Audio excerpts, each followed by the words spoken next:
Hi there, and welcome to Organizing Life's Daily Demands. I'm Peter Gordon, and I am the president of New York Financial Organizers. And the point of this podcast is to share the views and services of other professionals who can help organize your life. We're financial organizers. We help people pay their bills and file, process insurance claims, and pretty much do all the investment side of finance. And today I'm talking with David Stamberg of Senior Care Authority. How you doing, David? I'm doing great, Peter. Thanks for having me today. My pleasure. And David represents a wonderful service, and I thought we'd start by having David talk a little bit about himself. So tell us.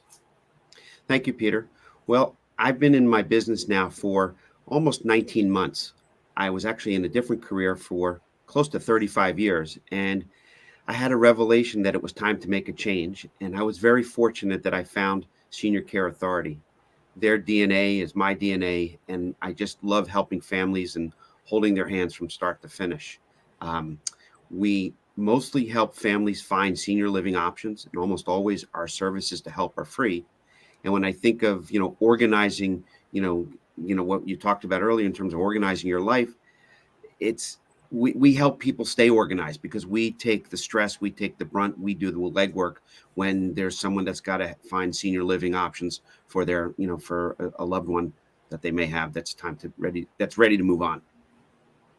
Right, and you mentioned that you had a prior career. I want to talk a little bit about that. Mainly, that's how we know each other. Yes. We actually have never met. We've talked on the phone a number of times, but you worked with my brother-in-law, Danny Livingston.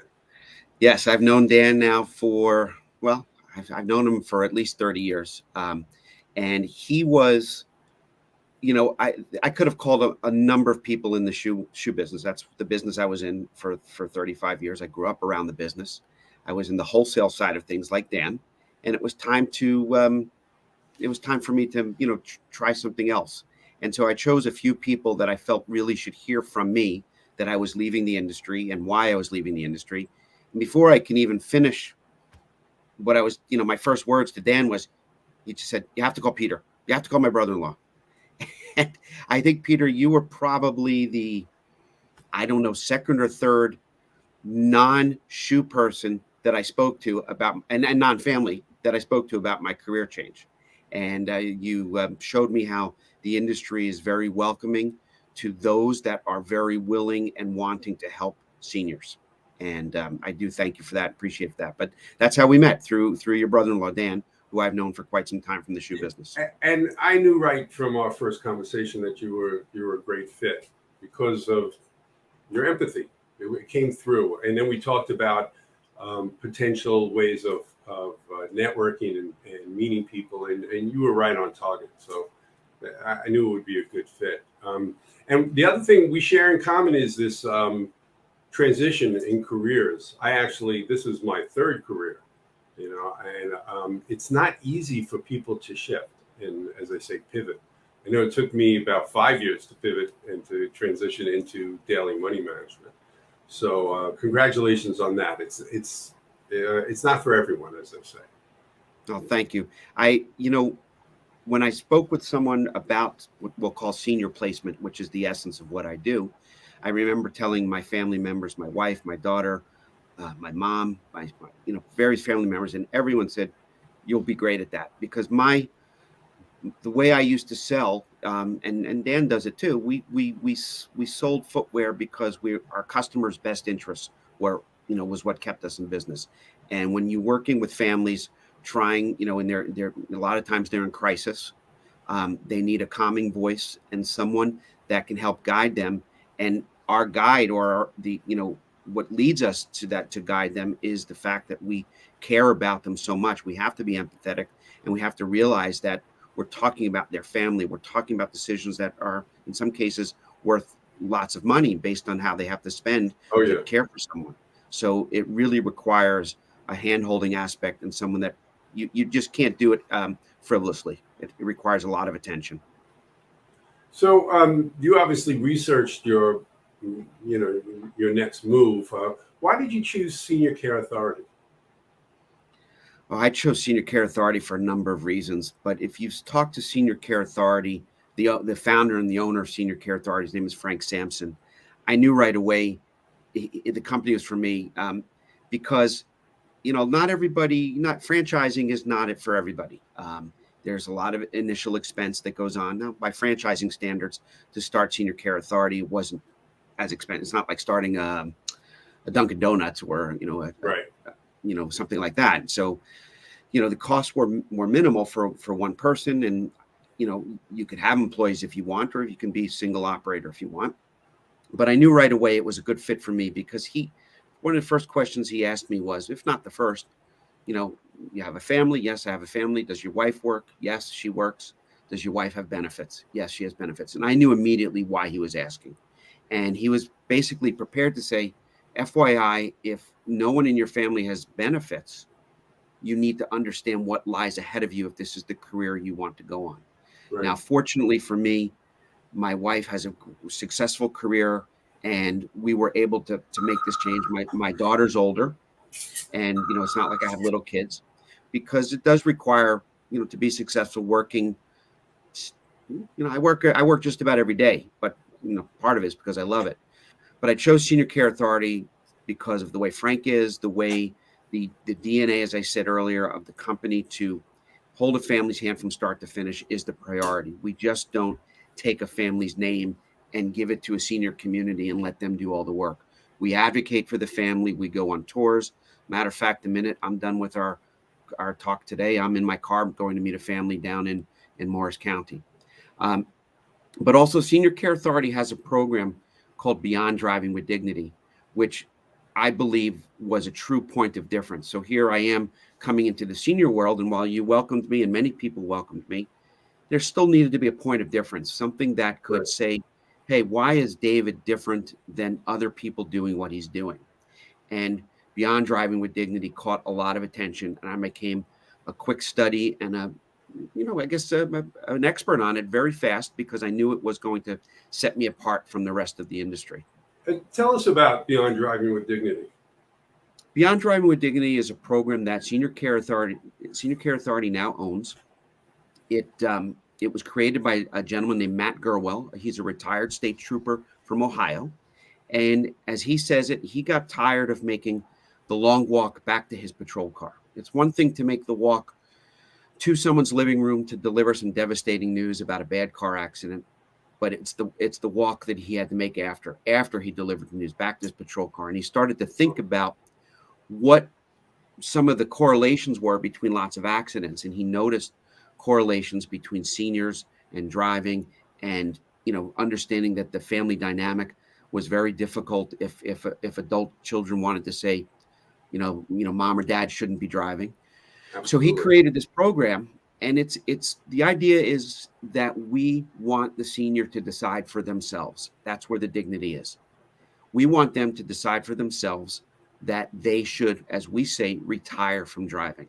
Those are the words we use. We have to remember that many people's moms and dads have been driving 65 years, 70 years, and we talk to them in the terms of a retirement, just like an athlete, just like a surgeon, but we set it up so it's their decision.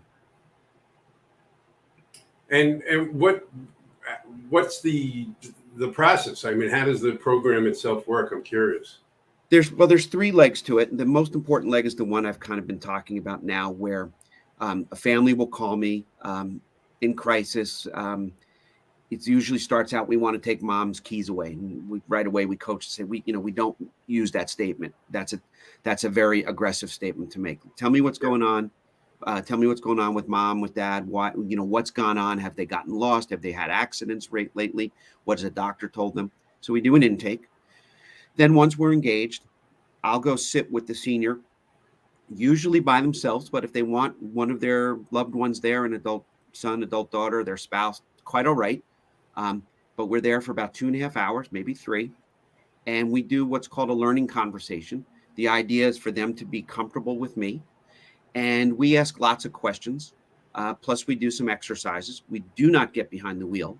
There was a time when Matt used to get behind the wheel, but insurance does not allow for that. But there's really no need to. If someone can't see, if someone can't hear, if they, can't turn their head, to see behind them, that's pretty obvious. But we're looking for a lot of cognitive things more than anything else. Working memory, can be, the lack of working memory or the decline in working memory is a real indicator of someone that should be considering a driving retirement. And I like to say, since I'm not family, I can get yelled at, but since I'm not family, I don't get yelled at. And I'm this innocent bystander. It's just saying, sir, ma'am, here are some things I noticed in our conversation. You have to be very empathetic. You have to be very specific with things that have gone on. And because of these things, I believe you're at an elevated risk to be in a car accident, and that I believe you should retire from driving, but it is your decision. I emphasize that it is their decision. That's where, if you say you shouldn't drive, then right away there's more defensiveness. And that's what family members say. Right. Just and like if I'm doing that, what good is my role? I'm trying to give them that's why the program is called Beyond Driving with Dignity. So it's their decision. Then I follow up with a detailed summary report, extremely detailed. It takes a while to put together because I recap the entire 2.5, 3-hour session. All the copies of the exercises are included, and they will be, it goes to the person, it goes to their family. If they choose to, I'll send it to their doctor. And it's usually at that time when everything is in black and white in front of the person about what I saw, what I observed in what we call a self-assessment session, that's when they decide that I understand now, based on the things that I'm seeing in black and white, that I should retire from driving. What's the success rate of when you, when somebody is presented with that, of the times they say, okay, I'm going to stop? So the data that I can say is that 70% of the time, it is determined that someone should retire from driving. Okay. The question just comes down to, out of that 70%, who actually follows the suggestion? And it's a pretty high number. But we don't have data specific, because things will do, like, unfortunately, I have, some pretty severe, sobering articles that I carry. I'll call it in my toolbox, that if someone says, David, I don't care what you say, I'm not going to stop driving. And I'll say, it's your decision, but let me tell you about the lady in Georgia who drove on the sidewalk. The 82-year-old lady drove on the sidewalk when a little girl was getting out of the school bus, and she killed her, and she went to jail for 3 years. And I'll show them the article. I'll give them the article. So I don't know how much time in the future do they say, you know what, based on what David told me, I now understand. At some point I have to take myself out and leave it up to them to decide. Wow. I'm just giving them the tools to make the decision. 30% of the time, it is determined that someone can is not at an elevated risk, or maybe with restrictions, don't drive at night, stay local, things like that. They can still drive, and a family, Peter, if they call me and, a few months later, a few years later, and say,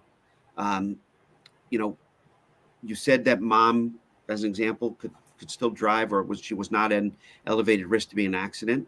But now we're seeing some things. One of the key tenets of the program is that we'll go back and we'll do that session for free. Then if they want us to come back, we don't want a family to ever say, we paid Senior Care Authority already, we don't want to pay them again. So if we're saying, mom is not at an elevated risk to not be in an accident, and a few months later, family still thinks she may be, no problem. We go back and do it again. That's great. And how do people find you for this service? They're finding me in multiple ways. Certainly my website is seniorcareauthority.com/New Jersey. They're also finding me through the assisted living communities that I work with. It's interesting about assisted living, Peter, because, a lot of seniors think that they're going to a nursing home, and nursing homes do exist. Nursing homes aren't what they were from years ago, and assisted livings aren't even what nursing homes are. We call them cruise ships on land. A colleague of ours that, we both know, Cynthia, from Senior Care Authority in New York. She taught me that phrase, senior, uh, cruise ships on land. So there are seniors that will go to these communities with their cars. And at some point, someone's noticing dents or scrapes in the parking lot, or I've actually had one community call me. The family's going to contact you, and we're letting you know right now. No one in the community feels comfortable when this person is out driving. Wow. So I get a lot of referrals that way for Beyond Driving with Dignity. Also, through social workers, through nurses, but I work with social workers for placement as much as I do Beyond Driving with Dignity. For I was going to say, for example, someone could go to, be getting discharged from a skilled nursing and they need senior living. They'll contact me. But I also had someone who was in skilled nursing for rehab from a car accident and really wasn't a candidate for senior living, but should not have been driving. And so the social worker had me step in at that point. So let's talk about that, about the placement in those services. So, the key to the placement is that, for Senior Care Authority, as I said earlier, we hold the family's hand from start to finish. I'll get a phone call, and it's hopefully not when a family's in crisis. And lately they haven't been. We're just thinking, we're just wondering, we're just trying to prepare types of questions. And, we were suggested to give you a call. And, another tenet of Senior Care Authority is that our initial calls are always free. And for me, I don't mind if they're 20 minutes, 40 minutes, or 60 minutes. I'm going to do what I can for the family to be comfortable. Right. We do an intake. We find out as much as we can about their loved one. Very open-ended questions about what's going on. In terms of what the care needs may be, in terms of what the budget may be, in terms of what geography is. It is a priority for adult children to want mom or dad to live closer to them. But I actually had a gentleman once tell me, I don't care where my kids live. I don't want to change my doctors. So we have to be very aware of the different possibilities. And then what we do, Peter, once we have their permission, is we send, communication out to the communities that we think are the best fit. We don't, someone says we don't pray and spray. Or spray and pray, sorry, spray and pray. We're very clear and concise on the options we have for the families. We don't want to waste their time. We don't want to waste the community's times. We want to make sure we're bringing people that could be the right fit. And then at that point, we're their advocate. We go on the tours. We help them digest the information. We help them, I like to say, weigh out the pros and pros.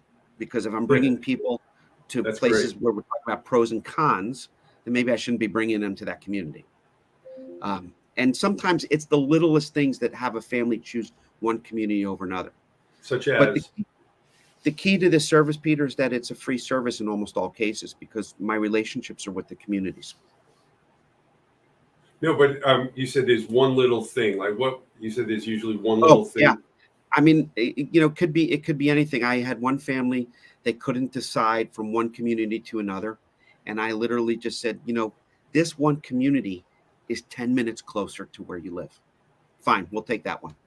They were all equal in terms of care.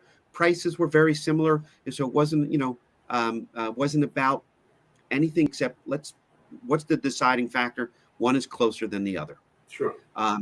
People take into consideration, when I have men, families who want to help with their dads, there are some communities that have a high population of male residents, and I try to bring them to those. And it could be, well, this one is closer to where we live, but this one is not far from. We're even now. Yeah, I don't know what.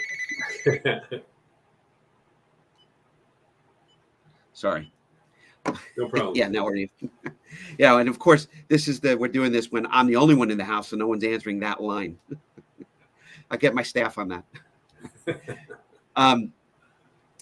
So family could say, you know what, that community is better for my dad because there's more men in that community. And, even though it's another 20 minutes for us to drive, the big picture out of all of this is that the senior themselves, they have to be happy. We advocate for them to be a partner in the decision. The worst is when the families don't include the mom or dad in the decision, for whatever the reason. And, it just takes more time for the transition at that point. Wow, That doesn't happen that often, but yeah. we I mean, try very hard. I know in my business, like you, we see everything. So Yes, there are a lot of variables out there. We do. And, I try very hard to tell folks, we have to talk about finances. So we talk, inevitably people say, what about Medicaid? In New Jersey, where I cover mostly, we have a lot of great communities. In New Jersey, and those communities you can be in on Medicaid, providing you've spent your own money for 2 years. Now, there's some other I's that need to be dotted and T's that need to be crossed, but there are some really nice communities that you can stay in New Jersey on Medicaid. Now, there's still other restrictions. You have to,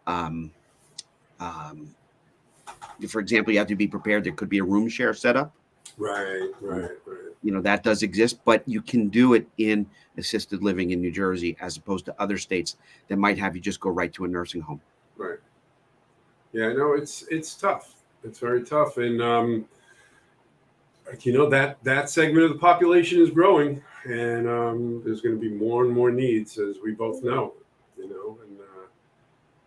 Right. I think that's one of the reasons we both chose our professions, is because we know there's a huge upside to it. Yes. And I kind of saw it with my own family. And I think an important thing to say, Peter, is that there are no two scenarios that are the same from one family to another. Absolutely. And in some cases, I'll get the phone call, and I'll say what I do about senior living, assisted living, memory care. And the family could say to me, no, we want mom or dad to stay home. They want to stay home. And then at that point, I have a pretty good toolbox of companies that I'll refer to. I have had families that are out of the area that have asked me to help them find a home care company, and I can do that. But for the most part, if the families stay involved, I just simply refer the phone numbers to them, just like I would refer your services, right, for daily money management. But the most important thing, again, as I said, is that no two situations are the same. Every family's different. But one thing that is consistent is never does a family say to me, my mom, my dad can't wait to move into assisted living. That doesn't happen. And that's because their impression. That's the reality. That's the reality. Well, yeah, it's like driving. They don't want to leave their home. Yeah. And we have to be respectful of that. Now, I know, as yourself, I have experience with my family and my mom, and she aged in place. She didn't want to leave, and but it's it's not always the case that you can do that, and it's getting harder. In New York, we have something called community Medicaid, which my mom had, and she had great success with it. But they've changed the rules for that, and it's leading more and more people to go to whether it be assisted living or, unfortunately, in some cases, nursing homes. Right. So, anyway, it is unfortunate, but it's the world we live in. So, David, this was great. I really appreciate the time. I hope you enjoyed it. I know, you were very on target, and great descriptions of what you do and the services you offer. I'm sure that people who view this and listen to it will get a lot out of it. Well, I appreciate the opportunity, Peter. It's very important for me to get my message out there and let people know about how I can help them. Absolutely. Okay, so thanks again, David, and everybody. Thanks for listening or watching.